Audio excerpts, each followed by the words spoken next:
Hello and welcome to today's series. We are continuing with our business series, and today we want to look at how to finance the growth of our startup business. How to finance the growth of our startup business. Okay, so many a times, many entrepreneurs start small businesses and they struggle with financing of that business at some point. Okay, we want to discuss some ways in which we can grow our business and finance the growth of our business without having to worry too much about how we are sourcing that funding and so on. Okay, so stick and stay. If you like our content, subscribe, hit the like button, and also share your comments with us in the comment section below.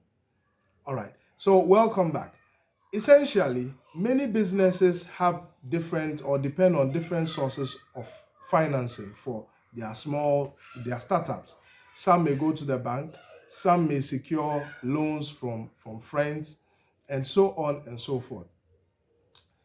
For this particular video, we want to focus on financing the growth of your startup business through organic income or organic growth, or what we call the plowing back method or plowback method.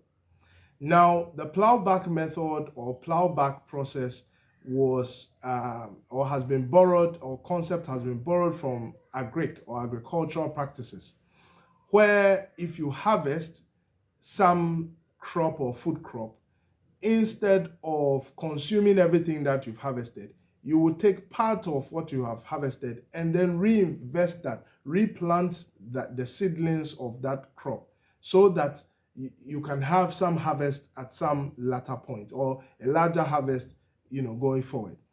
So the same principle applies in business. If we are going to plow back, or we are going to depend on organic growth, then we want the business itself to generate sufficient revenue that will fuel our growth.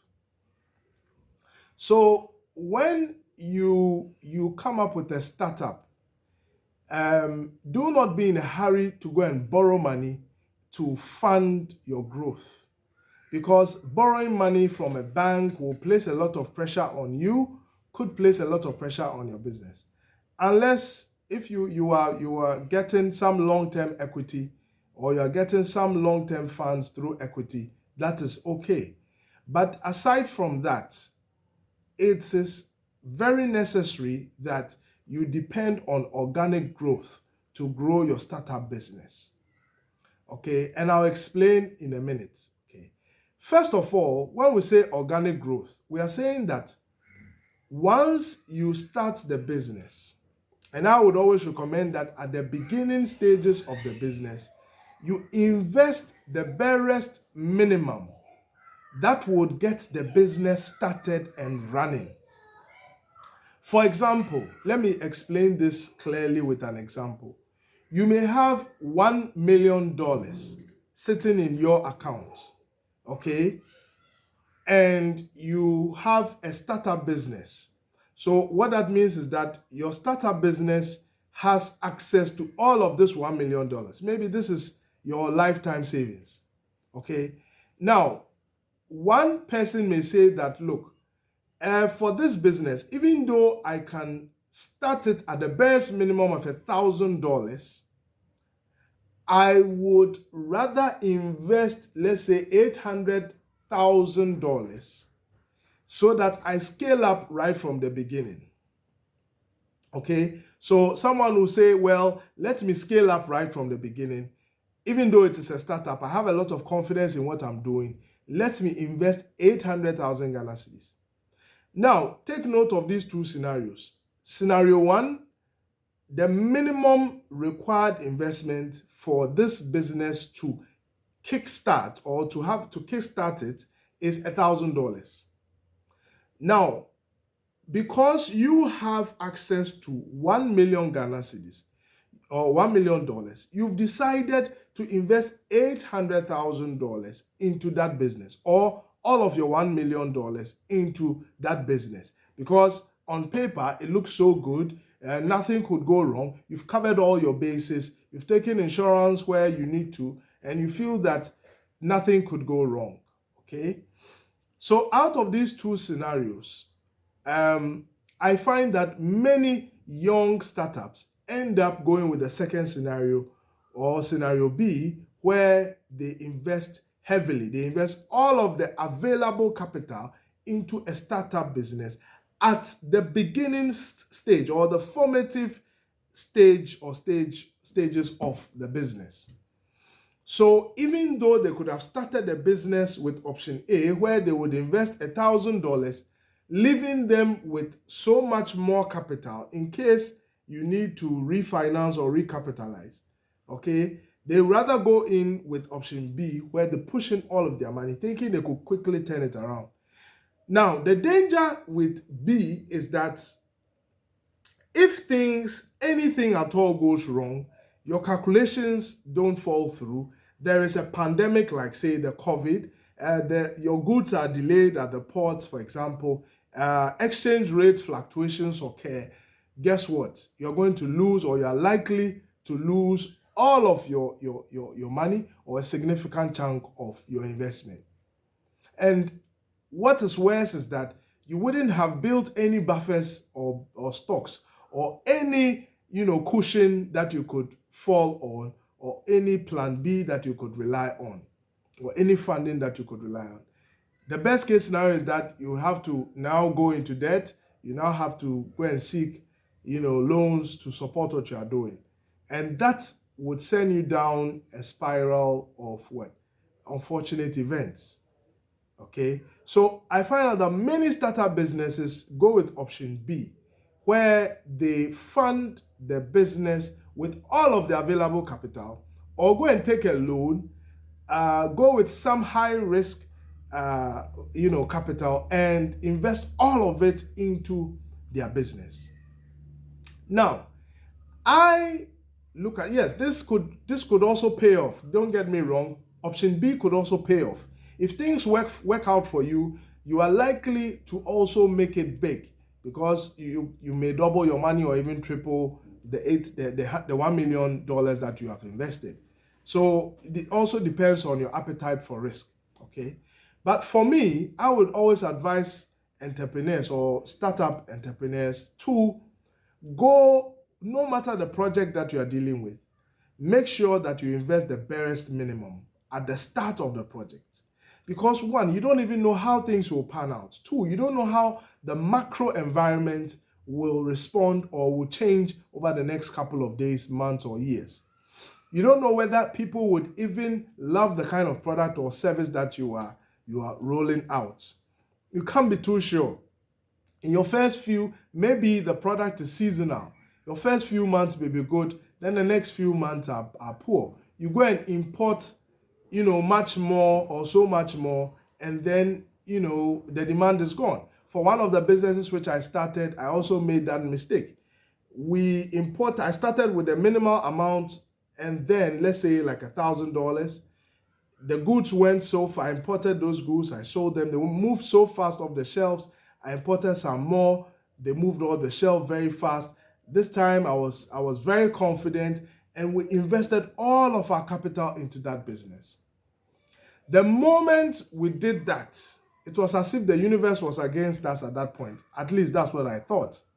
Okay? The moment we invested, for some magical reason, by the time the goods got to our shores, we cleared the goods, demand had dipped so much that nobody wanted the products that we had imported. Unfortunately for us, we had invested all of our capital plus all of the profit we had made from that business. So at the end of the day, that business collapsed. Okay, so per experience, what am I sharing with you? I'm saying that it is always best to invest the minimal amount needed to start that business. Let's say $1,000. Then you learn along the line. Okay, you learn to appreciate the business and understand the business. Now, do not form the habit of going outside the business to always, raise capital. If the business is a viable one, it should be able to prove to you, the owner, that it would be able to pay for itself and make you some money with the minimal amount that you've put in there. Don't get me wrong, there are different businesses and there are different approaches to businesses. But I'm just sharing how I like, or the kind of businesses that I like to invest in, and how I like to manage those businesses. Okay, I'm the type of investor who doesn't want to continue to invest in one project, by dipping my hands into my reserves or my personal funds. Are you following?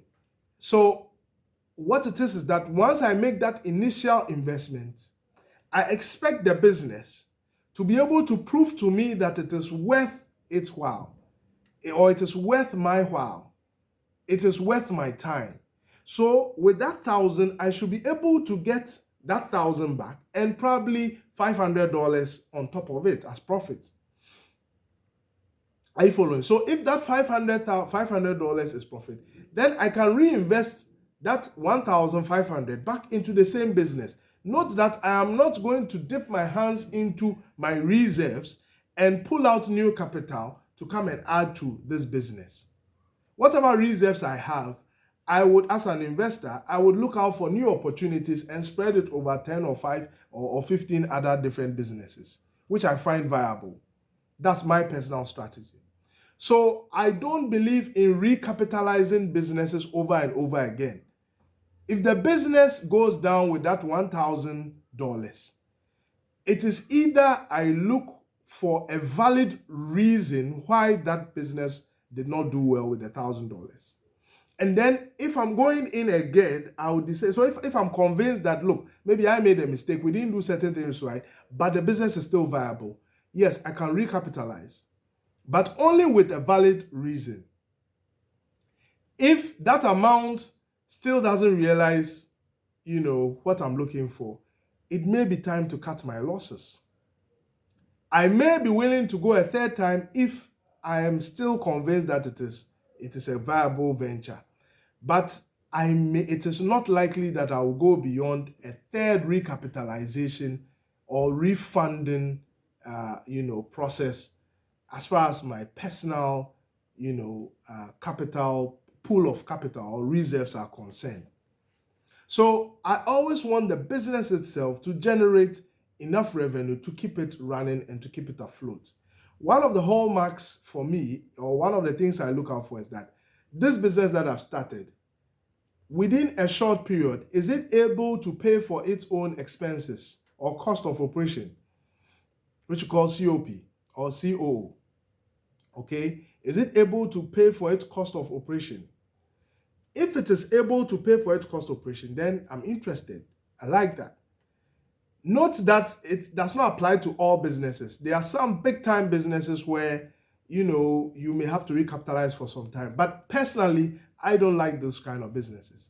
I like to do business in a way that I can count my money. I can see the money. I can understand the cash flow. I wouldn't burn money over and over again. I'm not that kind of investor. So if I put $1,000 in this business, I want to see that this business has returned $1,000 plus $1 plus, or $100 or whatever profit margin. Then I can begin to appreciate that this business is viable. Okay, I want to monitor it and see that gradually I can see that this business is paying for its operational expenses and it's also making some profit on the side. Note that you need to give the business time. You are not going to be squandering the money or the profits from this new venture. You should be able to put it aside so that you can reinvest if there need be.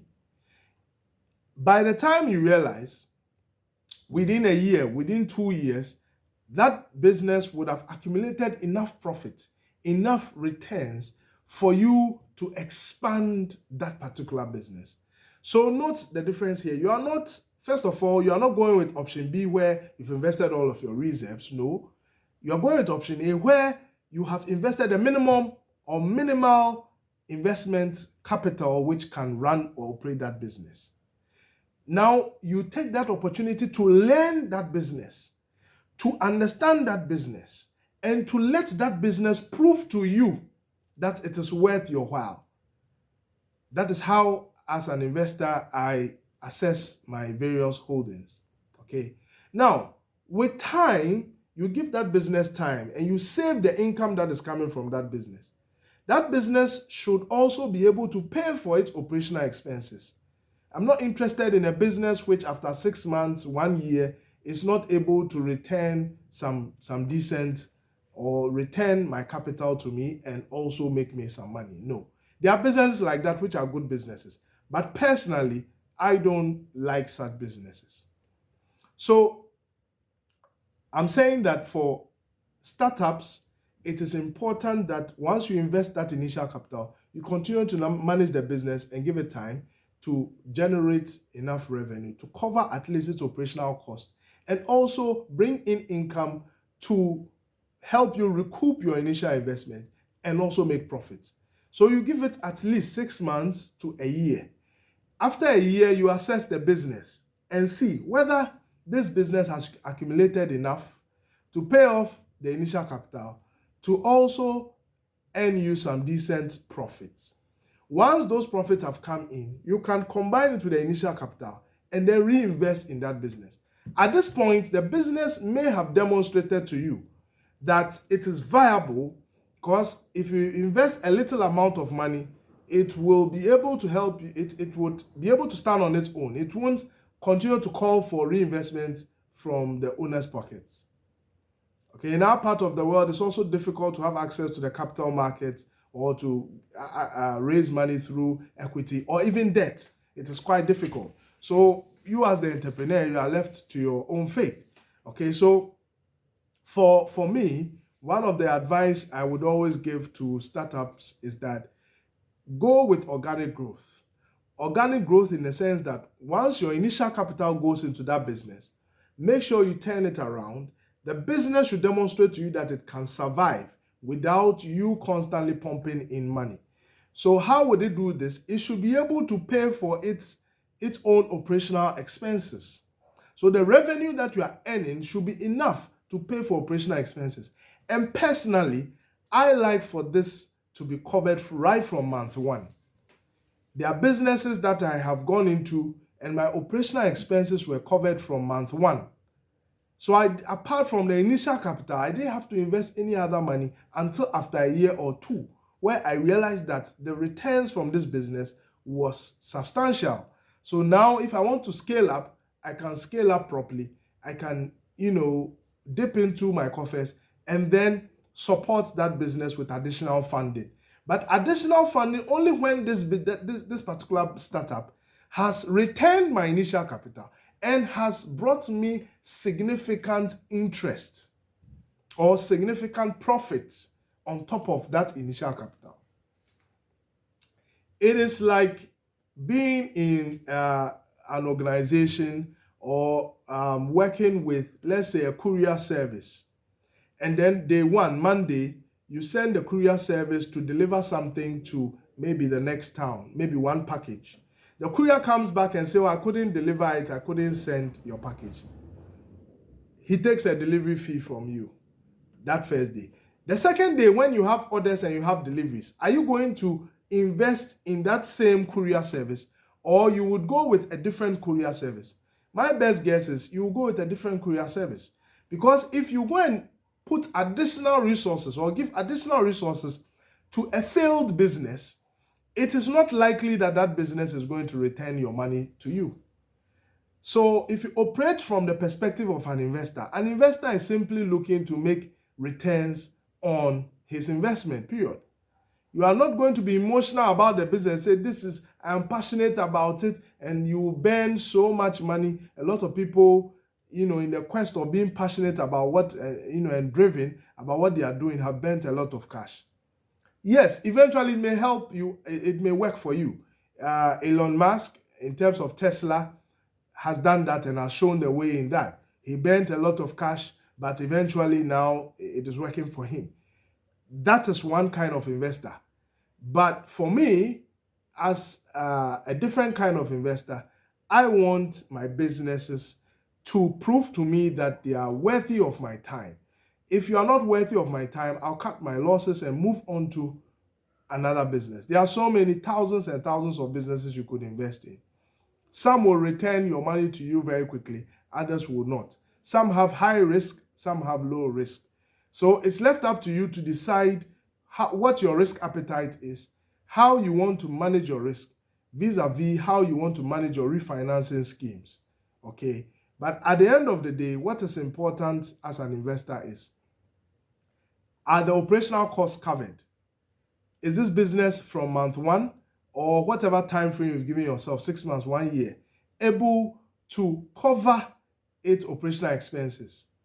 Okay, some businesses, you have to even give them up to 5 years or 3 years before they cover their operational expenses. For me, I'm interested in businesses which you can cover operational expenses from month 1, which means the revenue must be very strong. The revenue which you are getting must be very strong. Your profit margins, if it is per product or service, must be pretty high to cover and compensate for both profit and what? Your initial investment.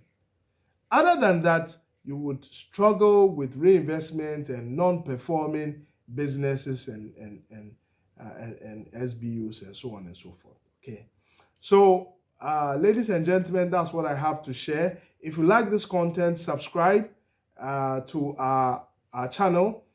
You could also hit the like button so that we could appreciate that you are liking the content, or you like the content that we've shared. If you also have any comments about how to fund the growth of a startup business, you can share your comments down below. Thank you and see you next time. Bye-bye for now.